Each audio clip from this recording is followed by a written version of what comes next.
Welcome to only IAS. स्वागत है आप सभी लोगों का प्रीलिम बूस्टर न्यूज डिस्कशन में। आज 29 जुलाई 2022 है, तो आइए देख लेते हैं कि ऐसे कौन से इंपॉर्टेंट आर्टिकल्स हैं जो आज हमें कवर करने हैं। हमारा first article Alibag white onion के बारे में है। अलीबाग का जो व्हाइट अनियन होता है, जो कि महाराष्ट्र के रायगढ़ डिस्ट्रिक्ट में उगाया जाता है, इसे अभी हाल ही में ज्योग्राफिकल इंडिकेशन का टैग यानी कि जीआई टैग दे दिया गया।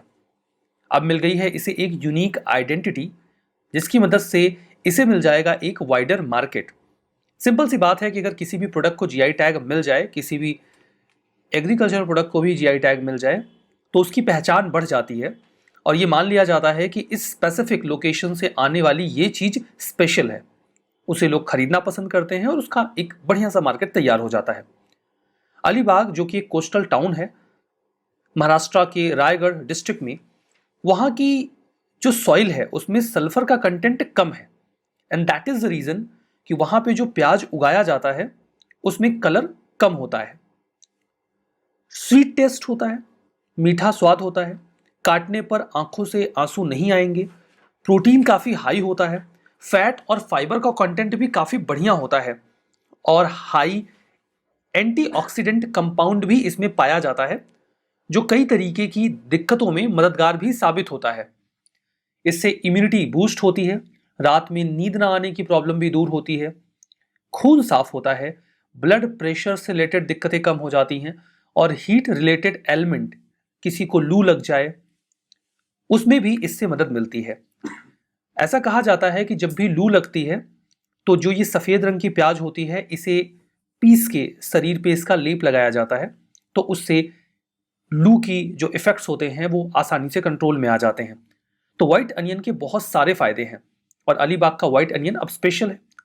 जीआई टैग की बात करें तो ये एक स्पेसिफिक ज्योग्राफिकल ओरिजिन वाली चीज़ों को दिया जाता है, ये मानकर कि उनके पास कुछ विशेष क्वालिटीज़ हैं या रेपुटेशन है बिकॉज ऑफ दिस ओरिजिन, क्योंकि वो उस जगह से पाए जाते हैं।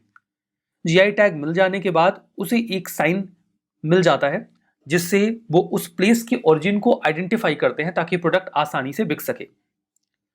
ये इंटेलेक्चुअल प्रॉपर्टी राइट की तरह काम करता है, जो Paris convention for the protection of industrial property के अंडर में आता है।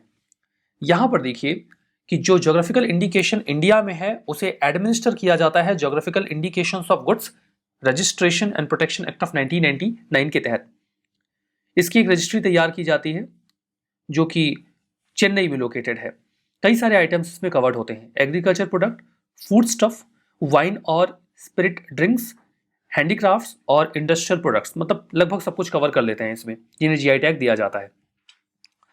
हमारा next article family codes amendment bill 2022 के बारे में है। हाल ही में इसे लोकसभा से पास किया गया है। ये संशोधन करेगा फैमिली कोड्स एक्ट 1984 में। फैमिली कोड क्या होते हैं? फैमिली कोड को 1984 में for the first time establish किया गया। फंडामेंटल ऑब्जेक्टिव ये था कि परिवारों में कई सारे विवाद होते हैं, उनमें कंसिलिएशन को बढ़ावा दिया जाए, सर्वसम्मति से जो केस हैं वो निपट जाएं, और अगर ये केसेस सर्वसम्मति से निपट जाएंगे, परिवार में बातचीत से निपट जाएंगे, तो इससे डिस्प्यूट स्पीडली सेटल हो जाएंगे और कोर्ट का जो बर्डन है वो भी कम होगा। ये डिस्प्यूट इन जनरल मैरिज या फैमिली अफेयर से रिलेटेड होते हैं। कई बार डाइवोर्स की मांग की जा रही होती है, फैमिली में कुछ डिस्प्यूट्स होते हैं, तो ये मुद्दे इन फैमिली कोर्ट्स के द्वारा एड्रेस कर लिए जाते हैं। स्टेट गवर्नमेंट अपॉइंट कर सकती है इसमें जजेस को जो इन मामलों को सुनते हैं। हाई कोर्ट की कंकरेंस से एक या एक से अधिक जज फैमिली कोर्ट में अपॉइंट किए जा सकते हैं। कई सारी एजेंसीज को भी फैमिली कोर्ट के साथ अटैच कर दिया जाता है जो इन मामलों में फैमिली कोर्ट की मदद कर सकती हैं। जैसे कि कोई ऐसा इंस्टीट्यूशन या ऑर्गेनाइजेशन जो सोशल वेलफेयर में जुड़ा हुआ है, उनकी मदद ली जाती है कि इनका मामला आप सुलझा दीजिए। कोई प्रोफेशनली इंगेज्ड पर्सन जो फैमिली के वेलफेयर के लिए काम कर रहा हो, जो सोशल वेलफेयर के फील्ड में काम करने वाला कोई व्यक्ति है, तो ऐसे लोगों को जोड़ दिया जाता है फैमिली कोर्ट से, जो फैमिली कोर्ट की मदद कर देते हैं कि ठीक है, इनके विवादों को निपटाने में आसानी हो जाए। फैमिली कोर्ट अमेंडमेंट बिल जो अभी हाल फिलहाल में लाया गया है, इसके माध्यम से देखिए हुआ क्या है, मामला समझिए कि हाल फिलहाल का मामला क्या है। 2008 में नागालैंड में 2 फैमिली कोर्ट बनाए गए और 2019 में हिमाचल प्रदेश में 3 फैमिली कोर्ट बनाए गए। ये फैमिली कोर्ट अभी काम कर रहे हैं, इन्होंने कई सारे मामले भी निपटाए हैं, कई तरीके के इनके डिक्री एंड जजमेंट्स भी आ चुके हैं, लेकिन अभी तक इन्हें इस जो इसके पहले का कानून था फैमिली कोर्ट्स का, उसके एम्बिट में नहीं लाया गया है, 1984 के इस कानून के एम्बिट में नहीं लाया गया है।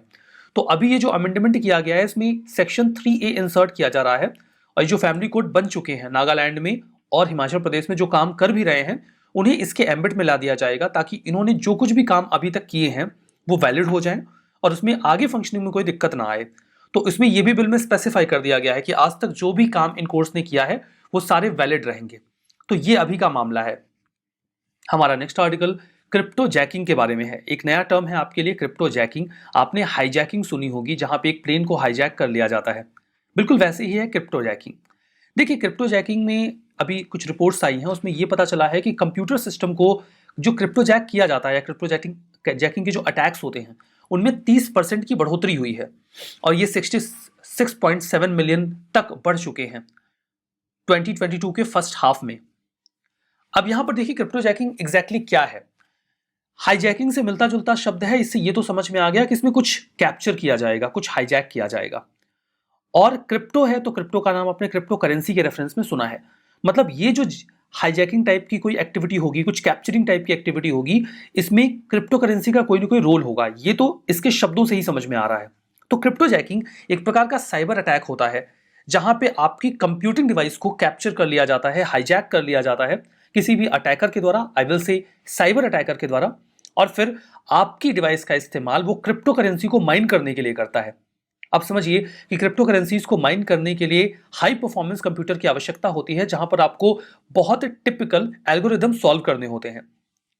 इसके लिए परफॉर्मेंस कंप्यूटर्स का अच्छा होना चाहिए, एनर्जी होनी चाहिए, और बहुत ही टफ एल्गोरिदम सॉल्व हो सके।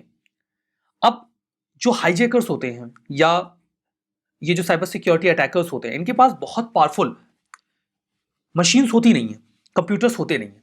तो ये क्या करते हैं कि इनके जो यूजर्स हैं, ये उनके सिस्टम को, आपके लैपटॉप्स को, आपके जो भी कंप्यूटर सिस्टम है उसको हैक कर लेंगे, और फिर आपके सीपीयू की एनर्जी का इस्तेमाल करेंगे क्रिप्टो करेंसी को माइन करने के लिए। कई बार आपने देखा होगा कि आप कोई वेबसाइट खोलकर उस पर काम कर रहे हो और आपकी लैपटॉप का फैन बहुत तेज चलने लग जाता है, या फिर आपका लैपटॉप बहुत तेजी से गर्म होने लगेगा, हीट होने लगेगा, या आपका सीपीयू गर्म होने लगेगा। अगर आप पीसी पे काम कर रहे हैं, आपको लगेगा ये नॉर्मल फेनोमेना है, मतलब क्या हो गया, फैन तेज हो गया, जो आपका सीपीयू है वो गर्म हो रहा है, ठीक है, क्या हो गया। लेकिन ऐसा पूरा पॉसिबल होता है कि कोई एक जावास्क्रिप्ट के माध्यम से आपके सीपीयू को यूटिलाइज कर रहा है क्रिप्टो करेंसी को माइन करने के लिए। इससे आपके डिवाइस की एफिशिएंसी कम होती है और इलेक्ट्रिसिटी का कंजम्पशन भी बढ़ जाता है। मतलब आपकी इलेक्ट्रिसिटी, आपके डिवाइस के पावर का इस्तेमाल किया जा रहा है क्रिप्टो करेंसी को जनरेट करने के लिए। मोस्ट ऑफ द केसेस में वो किसी मैलिशियस प्रोग्राम को आपके सिस्टम में इंस्टॉल कर देंगे। कोई अनसेफ लिंक आएगा, आप क्लिक करोगे और आपकी जो डिवाइस है वो कॉम्प्रोमाइज हो जाएगी। या कुछ वेबसाइट्स होती हैं जो इन्फेक्टेड होती हैं, कुछ बहुत ही पॉपुलर वेबसाइट्स, और उन पर जैसे मूवीज वगैरह डाउनलोड करने की वेबसाइट्स पर आप जाते हो, तो वो वेबसाइट्स बैकग्राउंड में एक जावास्क्रिप्ट रन करके आपकी डिवाइस को यूज कर रहे होते हैं। मतलब तो आप समझ गए होंगे क्रिप्टो जैकिंग का। कॉइन माइनिंग एक लेजिटिमेट और कॉम्पिटिटिव प्रोसेस है, इसमें कोई दिक्कत नहीं है। लोग या फिर नए ट्रांजेक्शन को वेरीफाई करने के लिए भी आपको ब्लॉकचेन की प्रोसेस में जाना पड़ता है, जहां पे आप कॉम्प्लेक्स कंप्यूटेशन प्रोग्राम्स को सॉल्व करते हैं, कुछ ब्लॉक्स ऐड करते हैं और एक चेन तैयार हो जाती है। यहां पर देखिए जो क्रिप्टो करेंसी को क्रैक करने की रेस है, इसमें कंप्यूटिंग पावर रिक्वायर्ड होती है और state of the art hardware चाहिए, इलेक्ट्रिकल पावर चाहिए। और इसी के लिए जो वेबसाइट्स होती हैं वो अपने मिलियंस ऑफ यूजर्स के डिवाइसेस का इस्तेमाल करती हैं उन्हें हाईजैक करके। तो जो क्रिप्टो जैकर्स होते हैं वो डिवाइसेस, सर्वर्स और क्लाउड इंफ्रा का इस्तेमाल करते हैं और आपके डिवाइस को चुरा लेते हैं, उसकी एनर्जी को चुरा लेते हैं। तो क्रिप्टो जैकिंग के बारे में अगर कुछ आता है तो आप जानते रहिए। हमारा next article forest rights act 2006 के बारे में है। उड़ीसा पहला राज्य बनने वाला है जो इस पूरे एक्ट को बहुत ही इफेक्टिवली, पूरी तरीके से इसके सारे प्रोविजंस को इंप्लीमेंट कर देगा।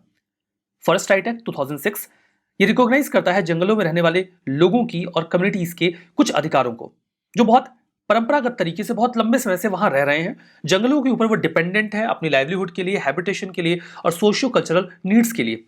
दो तरीके के अधिकार उनको मिलते हैं, इंडिविजुअल राइट और कम्युनिटी राइट। इंडिविजुअल राइट में उनके पास अधिकार है कि वो वहां कुछ उगाना चाहते हैं, सेल्फ कल्टीवेशन करना चाहते हैं तो कर सकते हैं। ये नहीं कि ट्रैक्टर मंगा के पूरा जंगल ही एकदम फसल लगा दी वहां पे, ये नहीं चलता। सेल्फ कल्टीवेशन, आप खुद से खेती करना चाहते हो कर लो, और वहां पे आप रहना चाहते हो तो रहो, कोई दिक्कत नहीं। ये नहीं कि आप वहां पे एक कॉलोनी बसाने लग जाओ। कम्युनिटी राइट में ये होता है कि वहां के जो भी रिसोर्सेस हैं उनको आप यूज कर सकते हो as a community. Grazing, fishing, water bodies की एक्सेस, जो पार्टिकुलरली वल्नरेबल ट्राइबल ग्रुप्स होते हैं उन्हें इंटेलेक्चुअल प्रॉपर्टी राइट्स दिए जाते हैं। आपके पास कोई ट्रेडिशनल नॉलेज है तो वो कोई मेडिसिन आप बनाते हो तो वो आपका राइट होगा, ठीक है। फर्दर फॉरेस्ट लैंड का अलोकेशन अगर डेवलपमेंटल पर्पज से किया जाने वाला है तो वो हो या ना हो, इसके लिए भी जो फॉरेस्ट ड्वेलिंग इंडिविजुअल्स होंगे उनके अधिकार होंगे, कम्युनिटी के अधिकार होंगे। अगर उन्हें उनकी जमीन से एविक्ट किया जा रहा है किसी भी वजह से, लैंड एक्विजिशन या रिहेबिलिटेशन सेटलमेंट एक्ट जो 2013 का है वो उनको अधिकार देता है कि जब तक आप उन्हें कॉम्पनसेट नहीं करेंगे आप उन्हें उनकी जमीन से हटा नहीं सकते। काफी स्ट्रांग कानून है ये। ग्राम सभा जो कि उन लोगों का एक समूह होता है जो वोट करते हैं ग्राम पंचायत को बनाने में, उनके पास अधिकार होगा कि जो बायोडाइवर्सिटी वहां की है वो उसे प्रिजर्व करेंगे, कंजर्व करेंगे और कोई डिस्ट्रक्टिव प्रैक्टिस ऑप्ट ना की जाए, इसे इंश्योर करेंगे ताकि उनका कल्चर और नेचुरल हेरिटेज बची रहे। ग्राम सभा एक हाईली इंपावर्ड बॉडी होती है अंडर द एक्ट, जो ट्राइबल पॉपुलेशन के लिए डिसीजंस लेती है कि लोकल पॉलिसीज एंड स्कीम्स जो उनको प्रभावित करने वाली हैं वो कैसे उनके ऊपर लागू होंगी। तो काफी पावरफुल एक्ट है ये। उड़ीसा इसे फुली इंप्लीमेंट करने वाला है। हमारा next article warehousing development and regulation act of 2007 के बारे में है। Union food and public distribution ministry ने हाल ही में सजेस्ट किए हैं कुछ major amendments warehousing development and regulation act of 2007 में। वेयर हाउस समझते हो आप? जब भी कोई अनाज, फल या सब्जी उगाई जाती है तो उसे कुछ समय तक सुरक्षित रखा जाता है और उसके लिए जिन स्टैब्लिशमेंट का या इंफ्रा का इस्तेमाल किया जाता है उसे ही वेयर हाउस कहते हैं। Warehousing development and regulation act 2007 के तहत इन्हें रेगुलेट किया जाता है।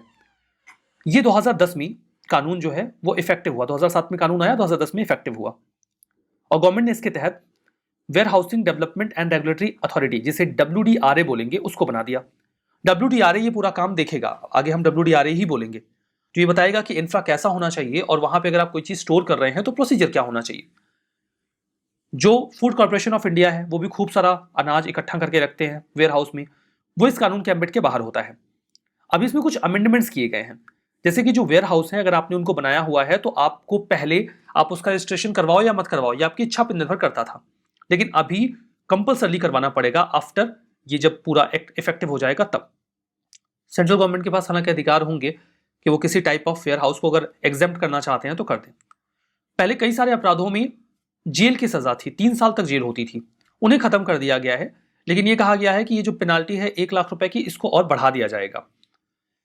कोई मान्यता देने के लिए एजेंसी नहीं होगी, पहले एक्रेडिटेशन एजेंसीज होती थी जो वेयर हाउस को मान्यता देती थी।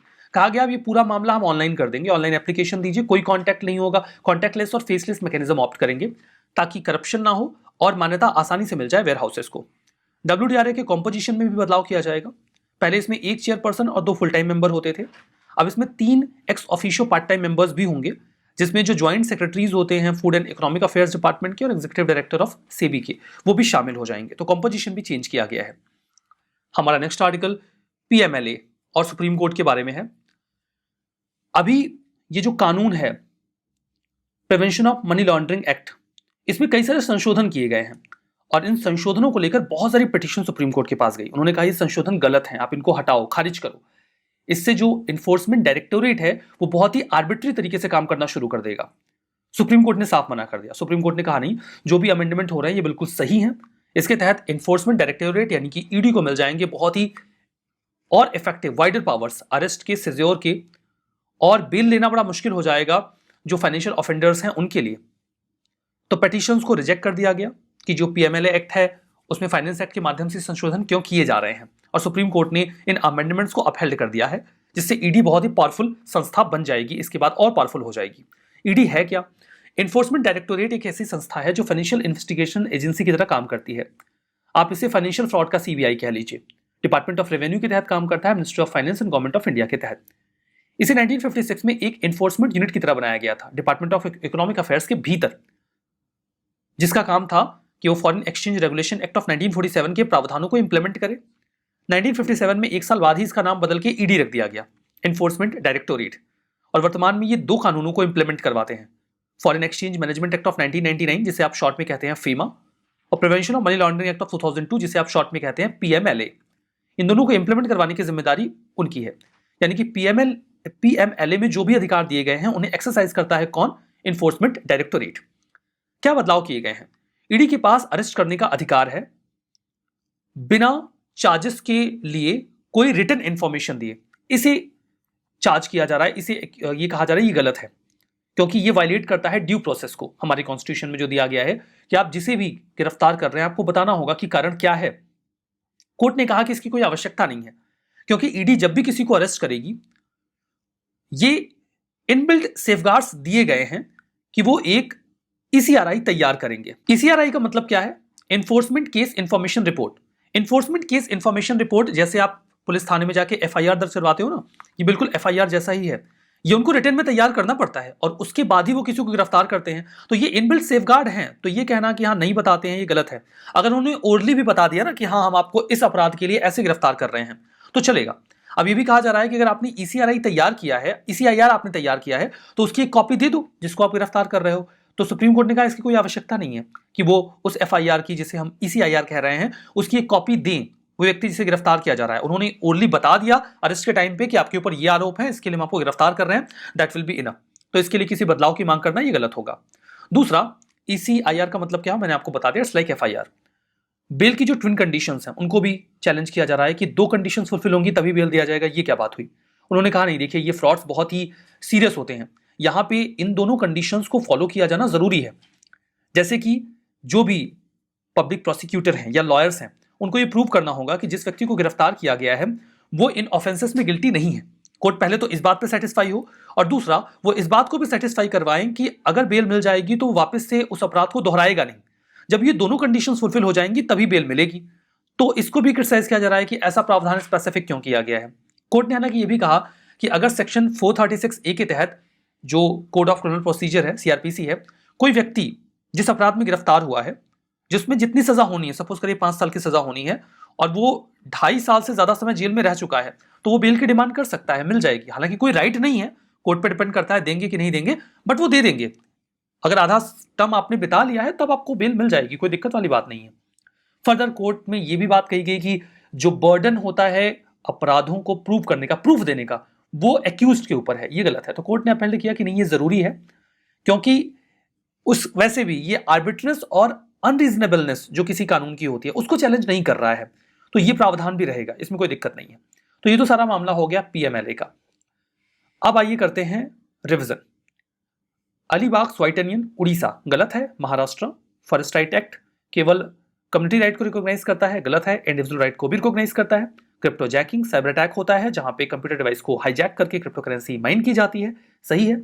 ईडी होम अफेयर्स के तहत, मिनिस्ट्री ऑफ होम अफेयर्स के तहत आती है, गलत है, मिनिस्ट्री ऑफ फाइनेंस के तहत आती है। तो ये तो हमारा पूरा पार्ट हो गया प्रीलिम बूस्टर का।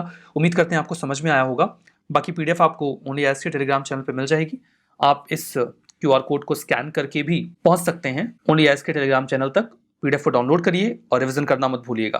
That's all for now, thank you very much.